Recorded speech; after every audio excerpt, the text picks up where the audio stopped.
J'étais chez moi, j'avais 18 ans, et je lisais le Nouvelliste.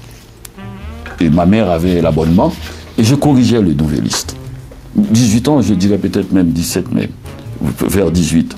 Je corrigeais, mais je ne corrigeais pas pour corriger parce que je suis meilleur. Non, pas du tout. Comme d'autres font les mots croisés, moi je corrige. Je réécris des fois, pas seulement la phrase, mais aussi l'idée, des choses comme ça. Et puis un jour, comme ça, 3 hommes sont arrivés chez moi. Et puis ma mère m'a dit, on te demande, je suis allé, j'ai vu 3 messieurs.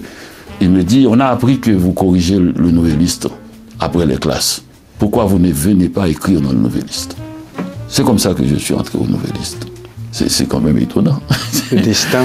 Et oui, mais toutes ces choses dans la nuit qui se passent comme ça, parce que je ne sais pas, moi, c'est comme pour écrire des livres. Hein. J'ai écrit Comment faire l'amour, et comme ça, et j'ai acheté une machine à écrire, j'ai tapé mon livre, j'ai écrit mon livre. Je l'ai donné, bon, je n'étais pas étonné, il y avait des maisons qui ont refusé, je ne suis pas étonné, j'ai écrit un livre, on l'accepte ou pas, et on l'a publié, et cette année, 2025, ça fait 40 ans que le livre est en librairie. Les livres ne durent pas plus de 3 mois. Il est considéré comme une icône au pays natal. C'est devenu un véritable monument dans son pays d'adoption, le Québec. Il a sa statue qui trône à Montréal. Et c'est aujourd'hui considéré comme une étoile qui brille sous la coupole de l'Académie française à Paris.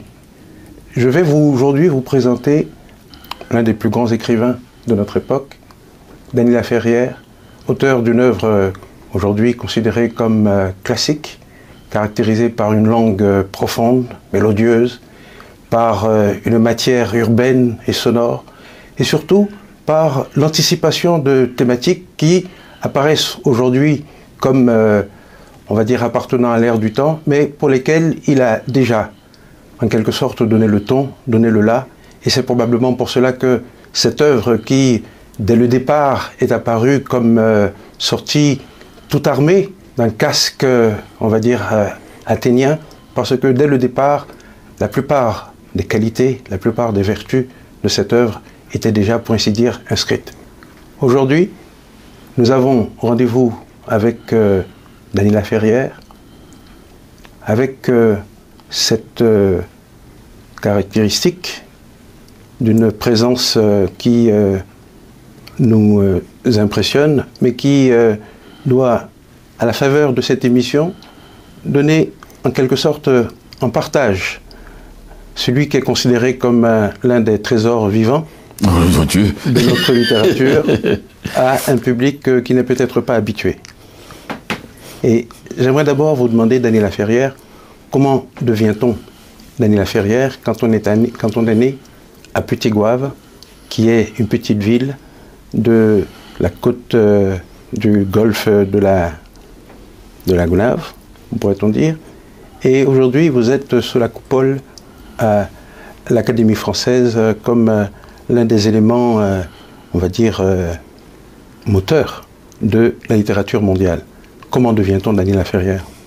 Je ne sais pas, on fait des allers-retours. Je fais Petit-Goâve, la coupole Petit-Goâve. Il ne faut jamais rester fixe, il faut toujours être en mouvement avec l'origine, en mouvement avec... de toute façon, ce n'est pas une finalité. Et la coupole, la seule finalité qui existe, la seule raison pour laquelle j'écris des livres, c'est pour pouvoir voyager et rencontrer des gens et causer librement. Quand on a écrit, c'est comme si notre conversation nous précédait. Et les gens savent sur quel sujet on a débattu toute notre vie. Et avec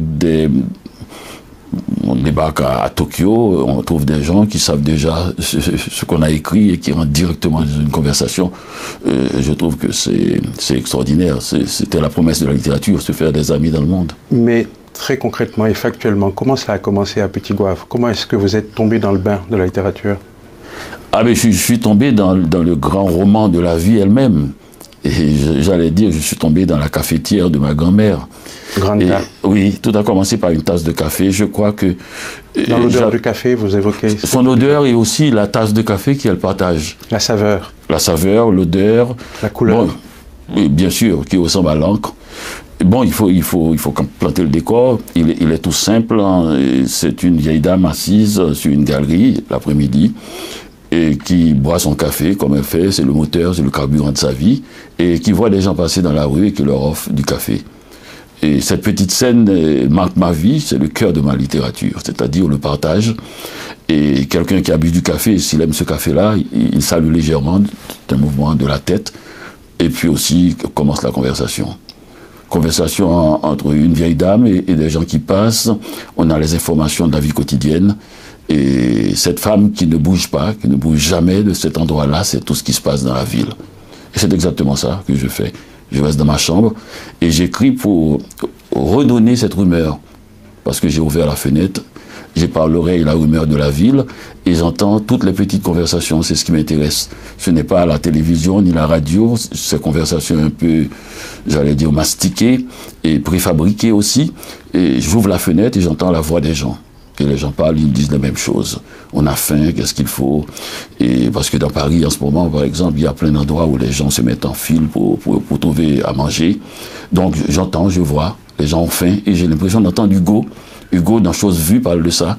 Il dit, je marche derrière une vieille dame qui vient d'acheter du pain pour entrer chez elle et apporter du pain aux gens, à sa famille. Donc cette conversation n'a pas changé. Les gens cherchent à causer, ils cherchent à manger, ils cherchent un peu de tendresse. Et j'essaie de reproduire ça dans ma littérature. Et il me semble, si vous permettez, justement, il y a un passage qui illustre très bien ce que vous venez de dire, si vous permettez, dans L'énigme du retour, pour lequel vous avez reçu le prix Médicis. C'est par le bruit que la Caraïbe est entrée en moi. J'avais oublié ce vacarme, cette foule hurlante, ce trop-plein d'énergie, ville de gueux et de riches, debout avant l'aube. On trouve pareille énergie dans la peinture primitive où le point de fuite se situe non au fond du tableau, mais dans le plexus de celui qui regarde la toile. Quand on observe une scène de marché chez n'importe quel peintre de rue, on n'a pas l'impression de pénétrer dans le marché, mais que c'est plutôt le marché qui vous pénètre en vous intoxiquant avec ses odeurs et ses saveurs. C'est une écriture tellement limpide. Ça paraît tellement facile, mais en même temps, c'est probablement le plus difficile, non, dans la littérature, cette capacité à capter justement le réel et à le transmettre en de paroles aussi harmonieuses. Oui, mais le plus difficile, c'est mal faire, c'est de mal faire.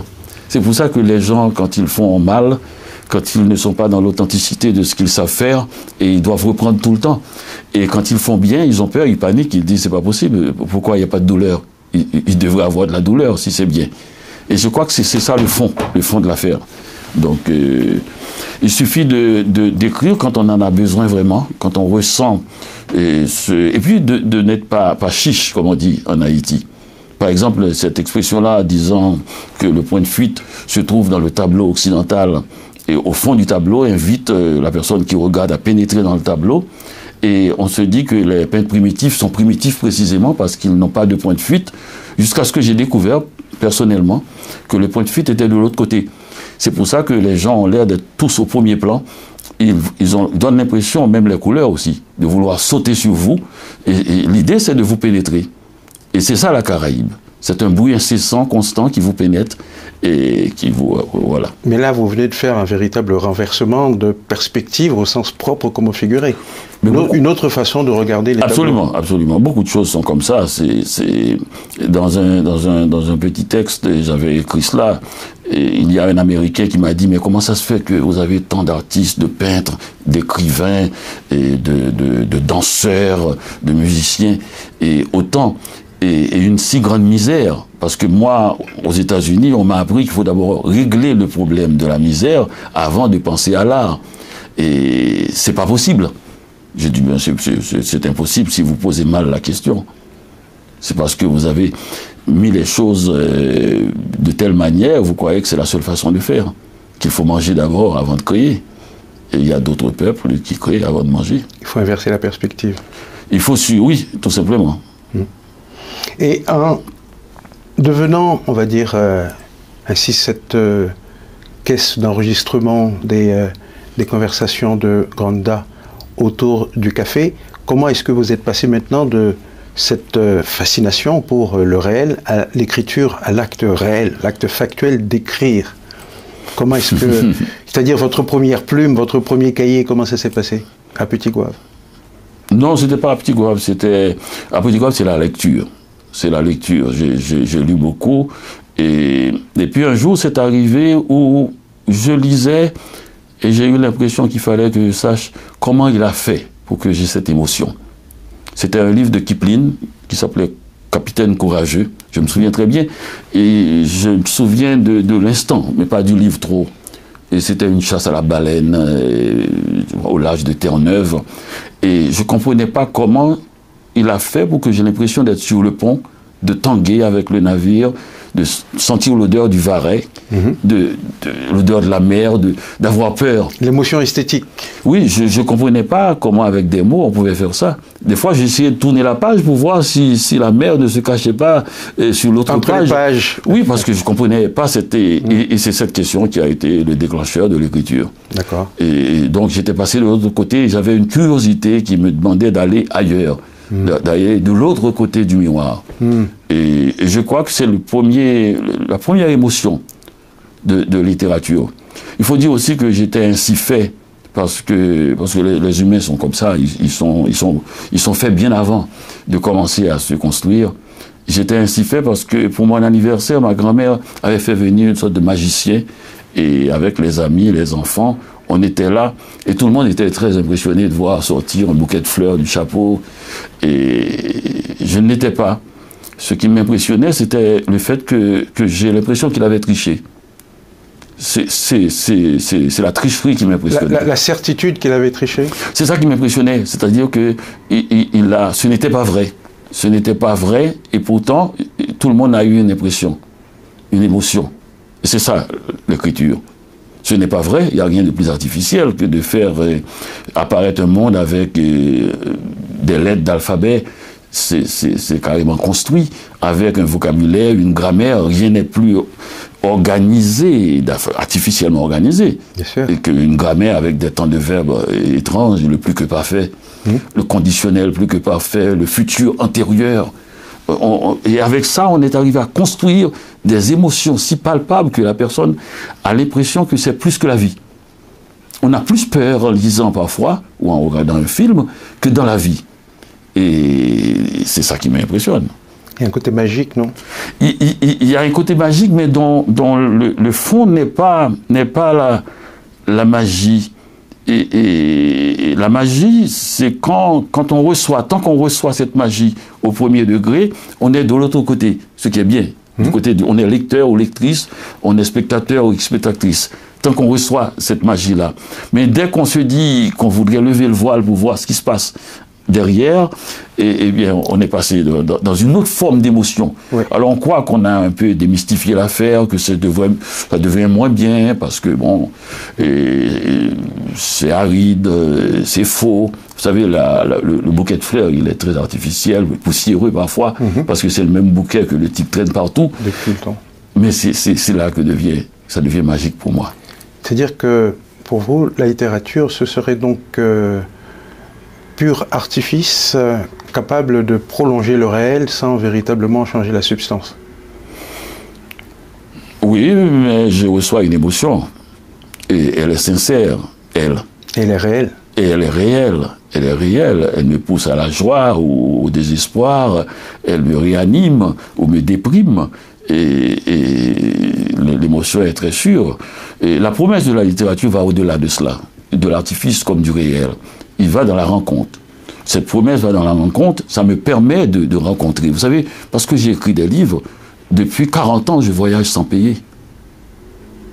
J'ai toujours quelqu'un qui me paie mon voyage, qui me paie mon hôtel, qui me paie mon... C'est extraordinaire qu'avec des lettres de l'alphabet, j'ai pu passer de l'usine à vivre dans une sorte de faste apparent. Parce que je n'ai pas d'argent pour moi, mais j'ai tout ce que l'argent achète. C'était ça. Et en plus de cela, aussi, les émotions. En plus de ce caractère un peu réaliste, si l'on peut dire, il y a les émotions. Rencontrer quelqu'un qui vous dit des choses qui font rêver, Et comme cette femme qui m'a dit, j'habite dans le Jura, j'ai lu votre livre, L'odeur du café, précisément qui se passe à Petit Goâve, qui raconte mon histoire avec ma grand-mère. Et elle m'a dit, toutes les émotions que vous avez vécues, je les ai vécues avec vous. J'ai dit, même l'été, même la chaleur.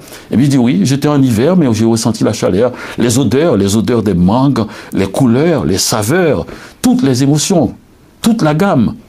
Donc ça, il n'y a pas... Aucune autre magie n'a fait de telles promesses et n'a réussi de telles choses. Là, nous avons évoqué ce que j'appellerais en quelque sorte la forme et la structure de votre œuvre qui a volontiers recours à l'exagération, à la dérision, à l'humour. On est souvent vraiment emporté par votre capacité à rire de situations tragiques. Mais il y a maintenant, sur le plan thématique, ce que j'appellerais votre anticipation de questions qui apparaissent aujourd'hui comme des questions, je dirais, brûlantes, mais qui, pour vous, à l'époque, étaient inédites. La question du rapport à la couleur, bien avant Black Lives Matter, dans l'autre set de grenades dans la main du jeune est-elle une arme ou un fruit, qui a été pour moi, dans ma jeunesse, véritablement un livre de chevet, parce que j'ai considéré que vous aviez une lucidité qui anticipait celle de beaucoup d'autres, et vous avez vu venir, je dirais, une bombe qui nous a éclaté au visage, et aujourd'hui, on s'en étonne faussement.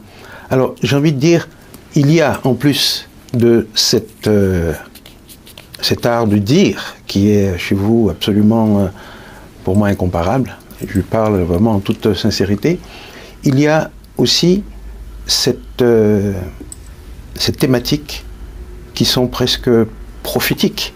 J'ai envie de dire, comment vous est venue cette façon de parler du sujet qui était considéré comme tabou. Même le mot nègre n'était pas prononçable. D'ailleurs, j'ai envie de vous dire, comment est-ce que l'on traduit vos ouvrages en anglais, sachant que le N-word n'est admis nulle part? Bon, alors, ce livre, il faut le dire, chaque fois qu'il y a un livre qui dérange, et on dit toujours la même chose. On dit, et bon, peut-être à l'époque, vous pouvez le dire, mais maintenant, vous ne pouvez pas le dire. Et en réalité, ce n'est pas vrai. Il n'y a pas d'époque, ça n'existe pas. C'est les gens qui font l'époque. On l'a dit parce que des gens ont pris la chance de le dire. On a oublié. Ces gens-là se sont fait écraser après. Et les autres se sont tus. Et donc, on a eu l'impression qu'il y a toujours une époque bénie où l'on pouvait dire les choses. Et les gens, maintenant, c'est encore plus difficile avec le mot haine, comme tu dis. Et on dit, bon, vous avez pu faire ça, comment faire l'amour avec sans se fatiguer, cette grenade, parce que à l'époque, non, pas du tout. Quand on a fait le film, et avec comment faire l'amour avec sans se fatiguer, tous les journaux américains m'ont censuré. Le New York Times l'a fait d'abord. J'ai demandé à parler au Washington Post, et j'ai accusé le New York Times d'être journal de province, journal d'une ville, de New York, ce qui est faux, par exemple.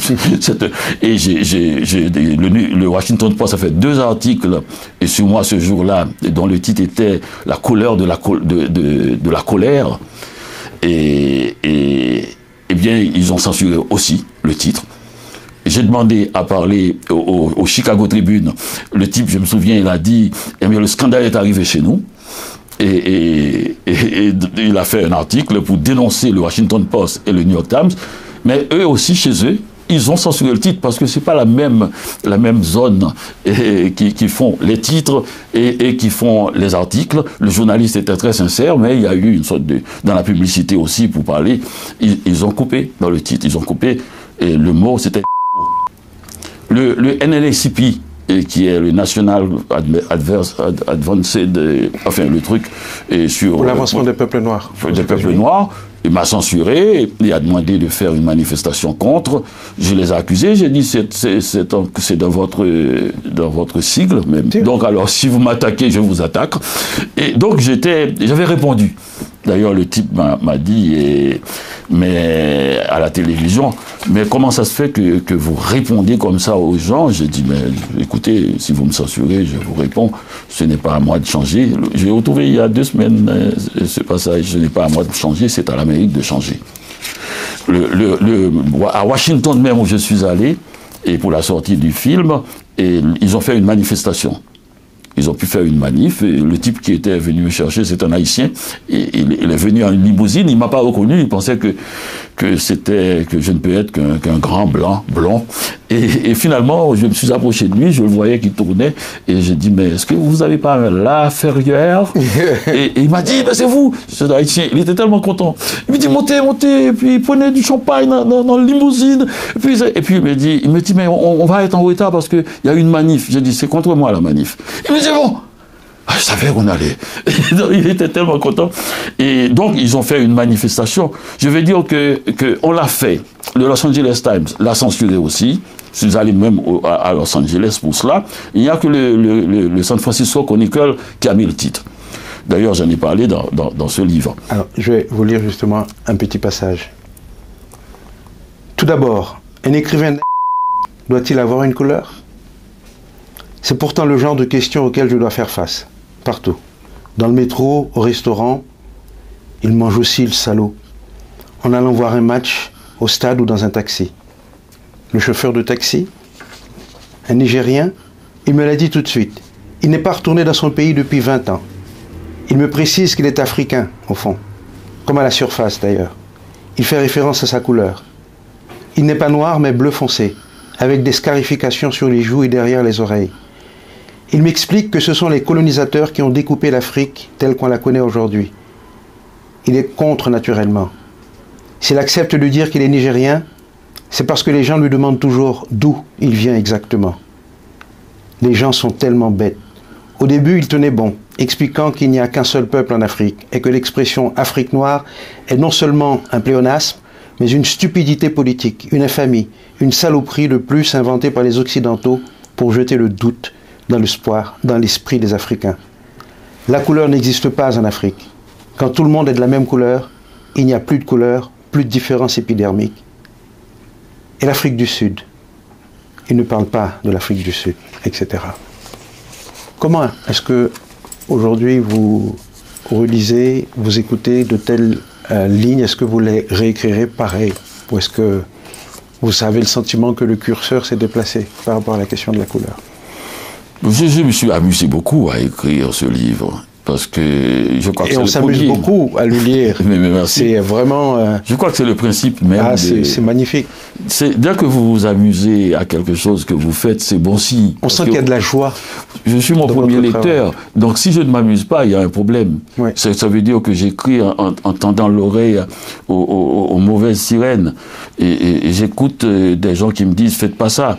Et ne riez pas de ça, c'est très grave. Et dès que vous êtes là, vous n'êtes pas dans la littérature. Il faut écrire comme quand on a l'impression d'être seul au monde et d'avoir cette chance d'avoir du plaisir par soi-même. Donc je m'amuse. Ce personnage-là, tout le monde connaît un personnage comme ça, un chauffeur de taxi qui est tout seul dans sa voiture et qui parle dès qu'on monte et qui vous raconte sa vie et qui fait les questions-réponses. Ils sont toujours très amusants, ils sont impossibles parce qu'ils disent des énormités, mais avec une telle aisance, une telle liberté qu'on ne peut que suivre. C'est ce qu'on appelle un caractère. Alors j'en ai fait un personnage de roman parce qu'il continue. Et puis après, dans la discussion avec moi, il va attaquer le narrateur. Bien sûr. Il va le traiter de vendu. Il dit pourquoi vous dites pas du bien de nous au lieu de faire vos livres avec des interrogations bizarres et on se demande si vous êtes vraiment noir ou vraiment blanc. C'est quoi ce truc-là? On a besoin. On a le sentiment avec vous qu'il n'y a plus de tabou et que comme dans le quotidien, en fait, toutes les questions sont posées, toutes les questions sont sur la table et vous êtes l'enregistreur qui fait état, en fait, de... C'est mon boulot. Vous savez, les gens lisent un livre, précisément, ils savent qu'ils ne peuvent pas faire ce livre. C'est-à-dire, ils n'ont pas le temps, ils ont autre chose. Ils font autre chose. Les gens font autre chose. Ils sont boulangers, ils sont électriciens, ils font autre chose. Et vous faites de la littérature. Donc, vous devez être réel, vous devez être sincère, vous devez lui faire entendre des choses qu'il ne peut pas entendre tout seul. Tous les gens qui ne sont pas capables de faire de la littérature ne s'intéressent pas pour autant à lire de la littérature. Non, mais bien sûr. Mais il y a beaucoup plus que l'on croit. Des gens qui lisent, hein. Ils prennent 6 mois pour lire un livre et le lisent profondément. Ah oui, ils peuvent vous poser des questions très très subtiles que ceux qui ont beaucoup de livres à lire n'arrivent pas à se poser. Mais ce que je voulais dire, c'est que on ne doit pas avoir précisément. Le tabou, c'est quoi? C'est une paresse de l'esprit, parce que réfléchir, on leur accorde un espace de temps très mince pour réfléchir. Le reste du temps, on les épuise. Au travail et à la maison, ils ont beaucoup de choses. Par exemple, je suis à Paris, j'habite un studio et je suis seul, sans radio, et sans télé, et j'écris. Je dois aller quand même jusqu'au bout, sinon ça ne vaut pas la peine. C'est une insulte aux gens. Je dois dire les choses qu'ils ne savent pas entendre, qu'ils ne peuvent pas entendre, qu'ils ne peuvent pas penser, auxquelles ils ne peuvent pas penser. C'est mon travail, sinon il ne me lira pas. Pourquoi lire quelqu'un dont on a l'impression qu'ils ont plus peur que nous? Il faut que celui qui écrit... L'idée, ce n'est pas de la provocation, pas du tout. C'est du plaisir. C'est du plaisir. C'est-à-dire que si vous sentez que vous êtes libre, que vous êtes en train de danser, et on l'a dit, David dansait devant l'Arche d'Alliance. Il dansait. C'est Nietzsche qui disait ça. Il n'y a pas de philosophie que dansant. Il faut danser. Donc si vous ne le faites pas, c'est que vous avez les poches remplies. Rempli de quoi? D'argent, d'or et de choses.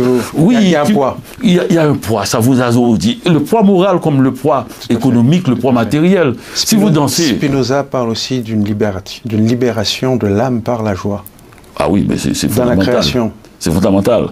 Moi, je sais qu'une phrase est bien écrite dès que je me mets à danser avec la chaise sur laquelle j'étais assis. On le sent, danser seul.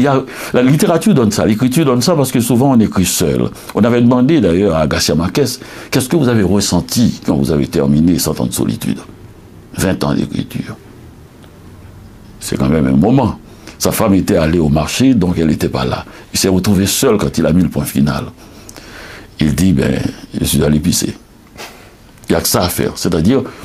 et sortir le dernier jus de soi. Il avait plus de poids. Une catharsis. Une catharsis. C'est physique, en fait. C'est physique, on le sait très bien quand on est content. On le sait très bien quand on joue à être content. On le sait très bien. Et c'est pour ça que c'est une sorte de... C'est comme si on prenait une douche. Parce qu'on ne peut pas tricher là. Et si on triche, on va le payer. Les gens sont très... Ils perçoivent. Parce que ils doivent donner leur adhésion. Ils ont acheté le livre. Et c'est ce qu'on appelle une joie pure. Oui. Donc si vous trichez, ils vont tout de suite le remarquer. Je ne peux pas acheter un livre de quelqu'un qui me ment. Et il ne faut pas qu'il me dise qu'il a peur. Vous voyez, je ne peux pas écrire ce que je veux. L'époque n'est pas bien. Oui, il n'y a pas de problème. Mais je n'achèterai pas votre livre. Alors, est-ce que vous avez le sentiment... Lorsque, par exemple, vous allez à contre-courant de certaines idées reçues, de certaines représentations, est-ce que vous avez le sentiment de participer à une sorte d'acte de militance, comme dirait Molière, castigat ridendo more, vous moquez les travers de la société pour les changer, pour les améliorer? Non, je ne cherche pas à changer. Vous n'êtes pas en mission? Ah non, pas du tout. Et dès qu'on se met en mission, on sait très bien qu'il faut un minimum de stratégie. Il faut les changer, il ne faut pas y aller comme ça, parce que là, ça va les rebuter. Dès qu'on rentre dans la stratégie, on sort de la joie. Ça marche, ça peut marcher. Ça peut être même très bien. C'est pour ça qu'il y a des livres qui sont incontournables dans une époque. Et brusquement, 10 ans plus tard, ils tombent en cendres. Parce que précisément, c'était une stratégie d'époque. Parce que l'époque a sa manière. La mode. La mode. Ça ne veut pas dire que la nouvelle époque qui vient avec sa sensibilité particulière, c'est une sensibilité vraie, c'est là qu'on devait arriver. Non, il n'y a pas de conclusion. Il n'y a pas de moment où on va atteindre la sagesse parfaite et c'est là qu'on devrait venir. Il n'y en a pas. C'est-à-dire que ce qu'on appelle la postérité, qui est comme à un moment donné, nous tous, nous serons tellement bien que nous pourrions choisir ce qui est bien dans l'art, quelle est la bonne musique. Et puis là, les méchants seront confondus, et puis les bons qui ont attendu patiemment seront... Une sorte de téléologie de l'art. Non, il n'y a pas du tout. On n'a qu'à nous voir. Si à 200 ans, des gens pensaient, vous voyez, nous sommes un peu médiocres. Hein. Regardez Trump au pouvoir, regardez tout. Nous ne sommes pas très bien. Et donc, si c'est ça la postérité, alors là, ils se sont trompés avant. Donc, c'est toujours, mais c'est quand même pas mal, c'est toujours un renouvellement de sensibilité, simplement. Et quand vous êtes dans une nouvelle époque, ce que vous avez écrit tombe avec l'air du temps, ce n'est que l'air du temps. Ça n'empêche pas que la prochaine, disons, génération, la prochaine vague, que vous tombez, et quelqu'un qui n'a pas été retenu dans l'époque précédente, revient. Un peu comme les robes de nos grands-mères, et les jeunes filles savent ça, qui brusquement, on ne veut pas porter ce que maman portait, mais on ouvre l'armoire et on voit, et puis on dit, mais grand-mère avait le meilleur goût. C'est ce qu'on appelle le charme de l'ancien. Oui. Est-ce qu'il y aurait une sorte d'intemporalité de la beauté dans l'art, qui ferait qu'une œuvre vraiment belle, peu importe la mode... est une voie pour l'éternité, comme disait Shakespeare. Peut-être, mais c'est un canon occidental aussi, et c'est un canon quand même. Et c'est possible qu'il y a une recherche de pureté, mais même la pureté, si elle tombe dans un temps baroque, dans une sensibilité baroque, ça ne marche plus. Mais j'ai tenté ça. Et dans l'odeur du café, je racontais, parce que dernièrement, c'était la mort de Franck Etienne, je racontais une anecdote avec Franck, qui était très proche. Et Franck Etienne dit à un de mes amis, éditeur et Rodney Saint-Éloi, de Mémoire d'Encrier, qui est basé à Montréal, il lui dit, mais tu sais, Dany, la Ferrière, il dit, Dany, c'est un ami, je ne comprends pas. Qu'est-ce que ça veut dire? Da est assis sur la galerie. Parce qu'on connaît l'écriture de Franck. Tu vois, il fait des mots, il invente des mots, il invente une grammaire, en fait, c'est baroque. Alors il peut pas comprendre, il peut pas comprendre. Il dit, mais je comprends pas, est-ce que c'est l'écriture ça? Si c'est l'écriture, il adore ce que j'écris, mais il peut pas comprendre. Et finalement, Rodney lui dit, mais peut-être qu'il faut pas lire Da est assis sur la galerie, et son écriture n'est pas basée sur la lecture, et c'est sur l'image. Il faut voir Da sur la galerie. Parce que Franck, c'est sur l'écriture elle-même. C'est ça. C'est le mouvement. C'est la matière. Alors, comme Franck, c'est un enfant, et les enfants ont toujours raison, il réfléchit un moment, il dit, tu crois ça? Ça veut dire que, il dit, il y a quelque chose que je n'avais pas vu. Je n'avais pas vu que l'image peut se substituer à cette invention de mots, et qu'il y a dans Ultravocal, dans les œuvres importantes, l'oiseau schizophone, et de Franck. Franck a basé toute son écriture sur le mot, comme Joyce l'avait fait aussi, et sur le mot. Mais il n'avait pas vu que l'image. Donc ça, c'est intéressant de voir qu'il y a plusieurs formes. J'avais pensé que si on dénude la phrase complètement, si on garde uniquement la parole enfantine, un enfant qui ne sait pas parler ne dit pas le ballon est allé dans la rue, et maman ne veut pas que je traverse la rue, il dit ballon, maman, rue. Et si on arrive à ça, peut-être qu'on pourrait arriver à quelque chose qui pourrait rester figé dans l'espace, se cristalliser et devenir intemporel. Mais même là, il n'est pas raison, parce que la boursouflure, le baroque est aussi consubstantiel de la chair humaine, de sa sensibilité, que la sobriété. Il n'y a pas de forme qui soit, disons, qui va mieux. Il n'y a pas de forme classique. Il n'y a que des gens, à un certain moment de leur sensibilité, la nature humaine peut vouloir ceci. On ne peut pas manger chaque jour du spaghetti, même si on l'aime. Bien sûr. Alors, on a justement, c'est pas pour comparer ni opposer vos œuvres, mais autant vous évoquez donc cette forme de boulimie caractéristique de l'œuvre de Franck Etienne, chez vous, on sent une certaine parcimonie, précisément. Et cette référence à l'art visuel, à la cinématographie, c'est quelque chose qui a joué un très grand rôle dans votre œuvre. Vous avez vous-même eu une expérience de réalisateur. Donc, quel rapport voyez-vous, quel pont, quelle passerelle entre littérature et cinématographie? Nous cherchons les mêmes choses. Nous mettons ensemble des éléments dans une chaudière d'eau bouillante, que ce soit des légumes, de la viande, en espérant qu'il y aura à la fin une soupe qui pourrait comprendre tous ces éléments-là, mais avec un goût nouveau. Mais je dirais que dans la littérature, vous êtes seul dans la cuisine, tandis que dans le cinéma, il y a beaucoup de gens. Il y a beaucoup de marmitons autour de vous. Et oui, mais quelle que soit l'affaire, le lecteur comme le spectateur n'a pas à savoir cela. Et on est devant le livre ou devant le film. C'est ça qui est extraordinaire. Et on a l'impression qu'un cinéaste a beaucoup de gens qui l'aident. On n'a qu'à voir la longueur des génériques. Mais en même temps, il y a un seul amiral à bord. Ça ne rend pas les choses plus simples. Parce que le cinéma et toute la bataille précisément, c'est la lourdeur de la machine.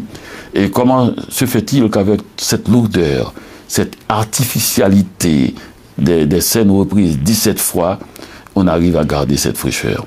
Que ce soit la comédienne qui arrive après 17 prises à garder la même fraîcheur, et parce qu'on fait reprendre une prise, pas uniquement parce qu'elle avait mal joué.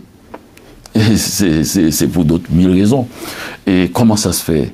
On ne comprend pas. On ne comprend pas. Et finalement, c'est une idée nouvelle, l'idée de la propriété de l'œuvre.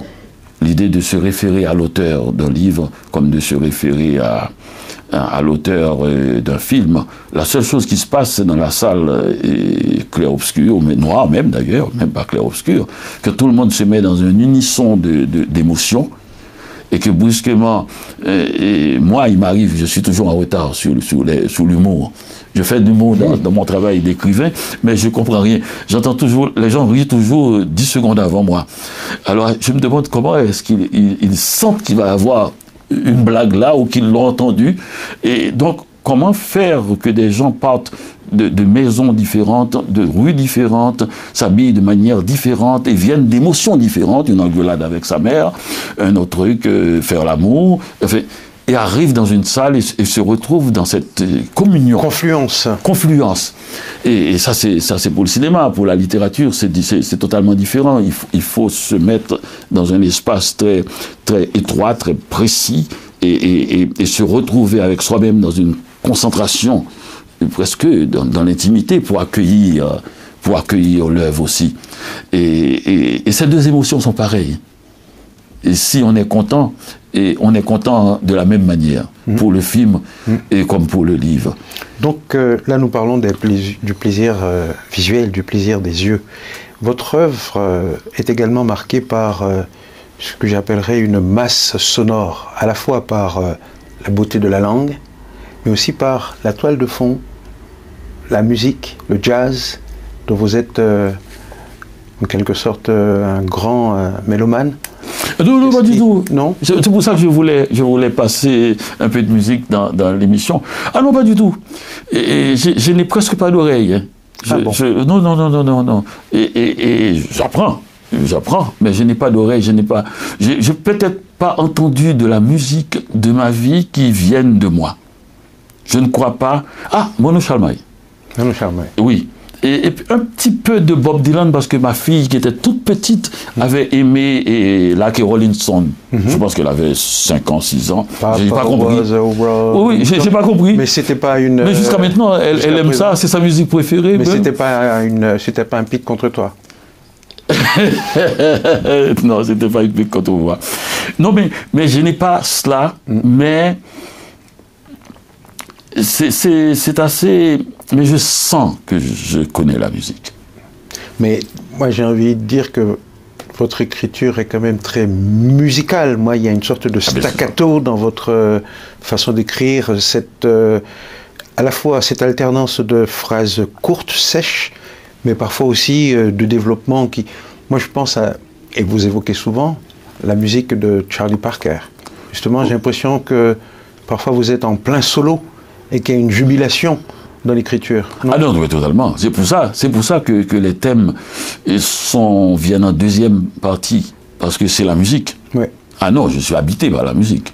Alors, la musique de la phrase, et si je n'obtiens pas exactement à la syllabe près, à la lettre près, je peux enlever un mot parce qu'il y a un muet et que je ne voulais pas une lettre de plus, même pas une syllabe, parce que le visuel et le sonore marchent en même temps. Je veux voir, et d'où certains livres comme L'énigme du retour, où l'on voit une forme.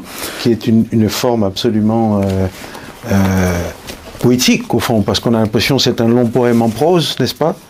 Je ne sais pas si si le terme est juste, mais il y a une évocation d'arriver au bar avec une jeune serveuse dont on observe la nuque. C'est d'une sensualité, d'une simplicité en même temps, j'ai envie de dire d'une austérité, qu'on en reste... J'ai un ami qui dit que quand on lit, on est lu. Alors quand quelqu'un me dit ce qu'il touche dans un livre, j'écoute parce que je suis en train de lire cette personne-là. Donc vous aimez les nuques. Démesurément. Non mais oui, bien sûr que la musique est fondamentale pour moi, le staccato. Et comme vous avez dit, et je compte les mesures presque. Mais je ne suis pas maniaque dans le sens que je n'ai pas besoin de compter, je le dis. C'est comme si j'écris d'abord et je compte après. Et ça vient naturellement en fait. Ça vient comme s'il y avait une sorte de musique intérieure. Donc avant de chercher le sens des choses, et la musique et l'aspect visuel du texte me comblent d'abord. Donc la raison et sociale et du texte vient peut-être en troisième position. Ce qui ne fait pas de moi un bon écrivain du tiers-monde, parce que je n'ai pas la fibre militante. Alors justement, j'aimerais évoquer avec vous maintenant ce que j'appellerais votre panthéon personnel. On a beaucoup de références à des auteurs classiques également, Bukowski, Borges, Kawabata, qui dénotent une érudition, mais en même temps, on sent qu'il y a chez vous une certaine distance par rapport à cela. C'est-à-dire le refus de vous inscrire dans une école, dans un courant. Vous n'êtes pas un militant, vous n'êtes pas un fou de guerre. C'est-à-dire, et pourtant, j'aime Guerrier de Tolstoï, oui. J'aime Baldwin, mais c'est toujours leur langue. Et que j'aime. Baldwin, j'aime ce côté, parce qu'il peut arriver à des aigus extraordinaires. Il ne faut pas oublier, il est fils de pasteur, et pasteur lui-même. Vous vous souvenez de ces prédicateurs au coin de la rue qui montent, qui montent avec leur voix, ils descendent. Il a une façon de s'exprimer, une verve. Mais c'est ça, il arrive dans son écriture à des aigus que je lui envie, et ce qui n'empêche pas qu'il contrôle l'harmonique même de sa phrase, et il contrôle aussi le sens. Parce qu'il ne perd pas, il perd jamais le nord. Et ça, c'est sa force. Il a apporté à la littérature américaine exactement cette... vous savez, c'est la chanson qui a apporté ça. Toutes les grandes chanteuses américaines noires ont commencé dans les églises. Et c'est la plus grande salle de spectacle aux États-Unis. Et ces églises protestantes où les gens, surtout les églises de baptistes noirs, Aretha Franklin, Sarah Vaughan, tous, et toutes, ils ont commencé là.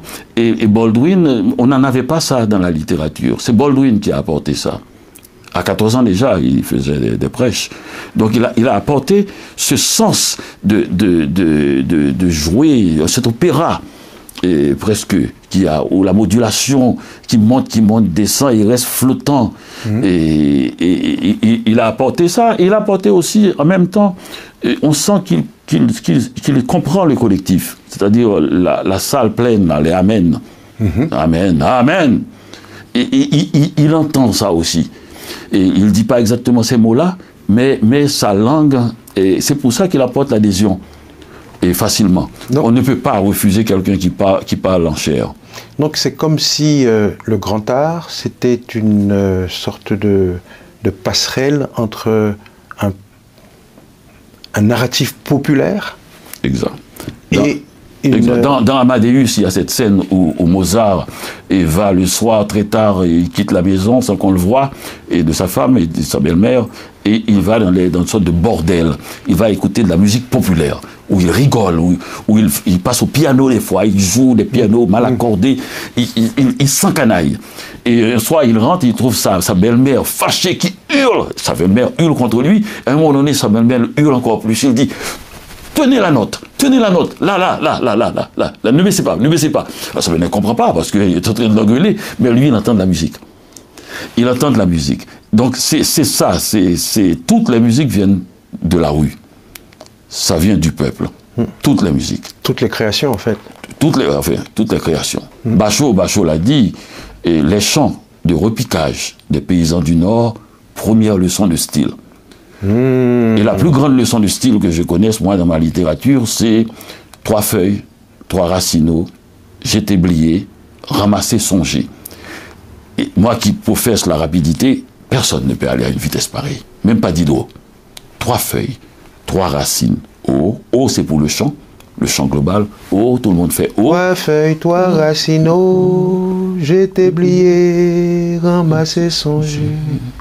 C'est-à-dire, je jette, j'oublie, ou je jette si j'oublie, et je ramasse, et je me rappelle. Et c'est tout à fait naturel et tout à fait vrai. Quand on jette, on oublie, on jette pour oublier, on oublie en jetant. Il y a toutes les formes possibles avec cela. Et quand on ramasse, c'est qu'on se rappelle. C'est-à-dire, on rappelle ça à soi, et on se rappelle de ça. Donc, il y a là, dans ces 2 mots-là, les gestes les plus communs dans la relation humaine. Est-ce que vous avez le sentiment, par votre littérature, d'avoir ramassé la culture haïtienne et de l'avoir portée à un niveau inégalé? Oh non, non. Non, par contre, je fais entrer la culture internationale dans la culture haïtienne. Ça c'est ce que j'ai fait. Et ça, c'est ce qui n'a pas été fait. C'est-à-dire que quand j'écris un livre qui s'appelle « Je suis un écrivain japonais » où je fais entrer le Japon à Montréal, mais en Haïti, quand j'écris « Dans la splendeur de la nuit » où je fais entrer le poète chinois Lipo, et Lipo à Port-au-Prince, qui rencontre Magloire Saint-Aude, et dans la nuit de Port-au-Prince, enfin, il n'y en a pas un où je ne fais pas rentrer la littérature internationale, en Haïti même. Et au lieu de faire ce que généralement on fait et dans les pays du tiers-monde, j'allais dire, où on prend la culture, il y a toujours un personnage, soit un individu, qui sort du pays, qui arrive. Et qui va dans un autre pays, qui va à Paris par exemple, et qui là se rappelle, en étant à Paris, se rappelle de son pays. Et moi, non, pas du tout. Vous avez encore inversé la perspective? Oui, j'ai inversé totalement la perspective dans au moins une dizaine de livres. Et ce qui ne s'est pas vu d'ailleurs, j'ai jamais eu de texte là-dessus, où je fais rentrer, je fais retourner, et quiconque, hein, je fais ça avec les plus grands écrivains occidentaux. Je les mets dans le contexte d'Haïti, de Port-au-Prince, pour voir un peu ce que ça donne. Je les évoque, oui, tout à fait. Et cette thématique du retour, justement, revient dans l'énigme du retour, qui est pour moi l'un des textes les plus poétiques de votre plume. Et j'ai envie de lire ce passage où vous dites « Ma vie va en zigzag depuis ce coup de fil nocturne, m'annonçant la mort d'un homme dont l'absence m'a modelé. Je me laisse aller sachant que ces détours ne sont pas vains. Quand on ne connaît pas le lieu où l'on va, tous les chemins sont bons. La Jeep s'est arrêtée près du marché de Pétionville, à l'endroit même où on s'était rencontrés ce matin. On s'est embrassé longuement, sans se dire adieu, tout en sentant qu'on ne se verra pas de sitôt. » On fait ça beaucoup à Port-au-Prince. Hein. Ouais. Dans ce pays où les gens disparaissent. Je ne parle pas du tout de politique là, je veux dire on disparaît parce que c'est une foule, on dirait une noyade. Et ma mère disait toujours, Port-au-Prince, quand on sort dans la rue, on a l'impression qu'il y a une émeute. C'est tout simplement les gens vont à leurs occupations. Et au bas de la ville, c'est une ville surpeuplée. On disparaît. et à Port-au-Prince. Et après, comme ça, on a rencontré tellement d'autres gens qu'on oublie. Celui qu'on a rencontré, on le retrouve 6 mois plus tard. Où étais-tu? Il dit, bon, tu vois, j'avais des problèmes économiques. Je suis retourné dans ma ville natale. Je suis allé au Cap. Je suis allé. Les gens apparaissent et disparaissent. Et j'avais vu un peu quelque chose comme ça qu'avait écrit Borges et dans Delia San Marco. À un moment donné, il était avec cette femme qu'il connaissait et qui avait traversé ce texte magnifique, qui était de l'autre côté de la rue, et il se disait un dernier salut. Et il avait l'impression, d'ailleurs il ne la reverra plus, que le fleuve Achéon, toutes ces voitures qui sont entre lui, c'est le fleuve infranchissable. D'ailleurs, physiquement aussi, tu ne peux pas traverser ça, tu vas te faire écraser. Et puis à un moment donné, il finit en disant, les hommes inventèrent le revoir, parce qu'ils ne savent pas, parce qu'ils sont à la fois contingents et éphémères. Les hommes inventèrent le revoir. C'est pour ça que j'aime beaucoup Borges. Il dit des choses tellement simples, tellement tranquillement dites, et puis on n'avait jamais pensé que vraiment, qu'à un moment donné, on a inventé le revoir. Et l'immense espoir qu'il y a dans ce mot. Et d'ailleurs, on met même au funérailles, ce n'est qu'un au revoir. L'immense espoir, ou bien Marie, Mère de Dieu, on se reverra au ciel. Donc, qu'il y a dans ce mot, mais il y a eu un moment où ça n'existait pas. Ça n'existait pas. Mais les hommes ont inventé le revoir parce qu'ils savent qu'ils sont à la fois contingents et éphémères. C'est extraordinaire. Et c'est tout à fait un espoir, uniquement. Mais c'est aussi, comme dit Spinoza, ils se pensent immortels. Aussi. Ils ont la certitude de se revoir. Mais pour revenir à Borges, il y a ce très beau poème qui s'appelle Limites, dans lequel il exprime cette même idée, où il dit « De toutes les personnes qui habitent dans cette maison, il y en a une à qui j'ai dit au revoir pour la dernière fois, sans le savoir, soumis que nous sommes à celui qui a prédit un nombre de fois pour chaque personne, etc. » Oui, il est toujours obsédé par le nombre. Oui. Obsédé par le nombre ultime de temps, une sorte de cabale poétique. Mais il ne cherche pas à compter. Il ne cherche pas à compter, mais il sait que ça existe, ce chiffre, comme il était seul dans cette maison. La dernière fois que j'ai vu ce couteau jaune dans mon tiroir, il est toujours obsédé. C'est un aveugle. À la recherche de la dernière fois. Oui, la dernière fois qu'il a vu une fleur. Donc il est habité par un grand nombre de dernières fois. Quand on devient aveugle, peut-être assez tard, parce que la cécité, absolument, lui est venue un peu tard, comme il a dit. La cécité m'est venue un peu tard. Il a dit ça a été comme un lent crépuscule. Exactement. Un lent crépuscule. Et le jaune m'est resté fidèle jusqu'à la fin. Le jaune de Borges nous accompagne. Le jaune m'est resté fidèle jusqu'à la fin. Donc c'est ça, quand on est aveugle comme ça, quand on a déjà vu tant de choses pendant si longtemps, et qu'on devient, et que la nuit tombe.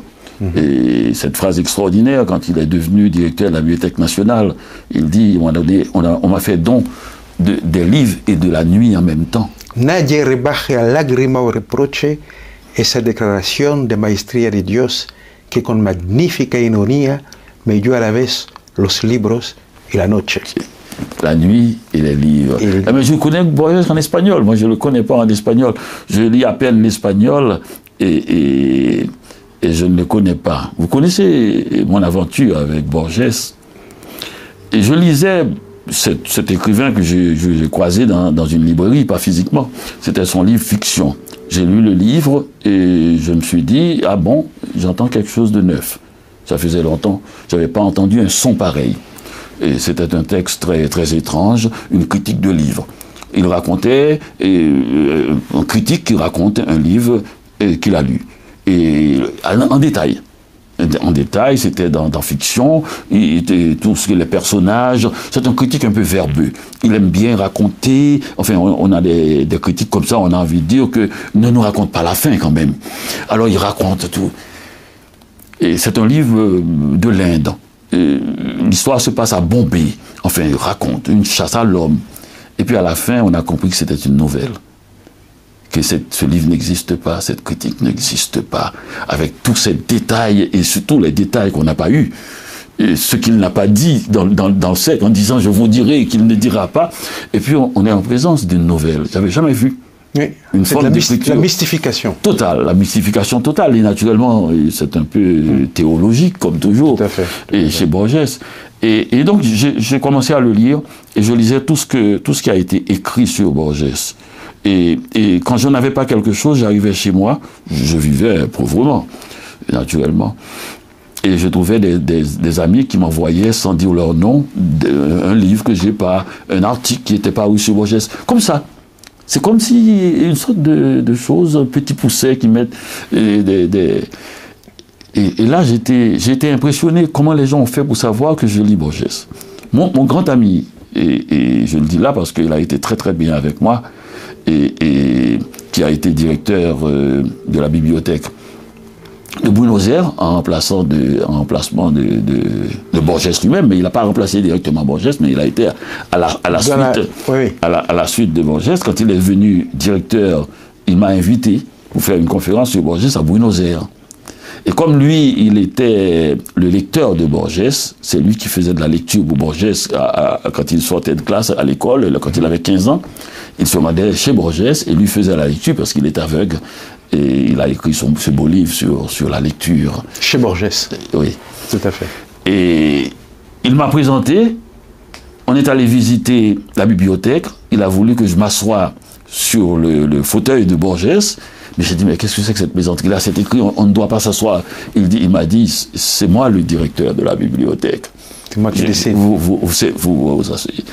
C'est incroyable. Un jeune Haïtien qui arrive à Montréal, qui va dans une bibliothèque, qui trouve le livre de celui que moi je pense être le plus grand, peut-être écrivain et inventeur de formes depuis Homère, et qui le lit, qui l'aime, et qui de nuit en nuit, sans qu'il le sache, il y a une sorte de tribu internationale qui sait qu'il lit Borges, qui lui envoie des articles ou des livres de Borges, et qui retrouve peut-être le commentateur de Borges le plus imminent, celui qui l'a remplacé sur le fauteuil et à la bibliothèque de Buenos Aires, et qui lui dit, « Monsieur, sachez que vous êtes le plus grand lecteur de Borges du monde. » Exactement comme pour la littérature, sans que je le sache. C'est arrivé, et sans que je le sache, et j'étais tellement ému de cela, et de voir, il m'a dit, vous êtes le seul qui a le droit de s'asseoir sur le fauteuil de Borges. J'ai écrit dans un livre, L'exil vaut le voyage, où j'ai fait le fauteuil avec le petit ruban rouge qui dit « Interdit de vous asseoir, depuis la mort de Borges, personne ne s'est assis là », et il m'a obligé à m'asseoir sur le... Il y a des promesses tenues par la littérature dans la vie. Et toutes ces choses-là me sont arrivées au moins 2 fois dans la vie. J'étais chez moi, j'avais 18 ans, et je lisais le Nouvelliste. Et ma mère avait l'abonnement, et je corrigeais le Nouvelliste. 18 ans, je dirais peut-être même 17 même, vers 18. Je corrigeais, mais je ne corrigeais pas pour corriger, parce que je suis meilleur. Non, pas du tout.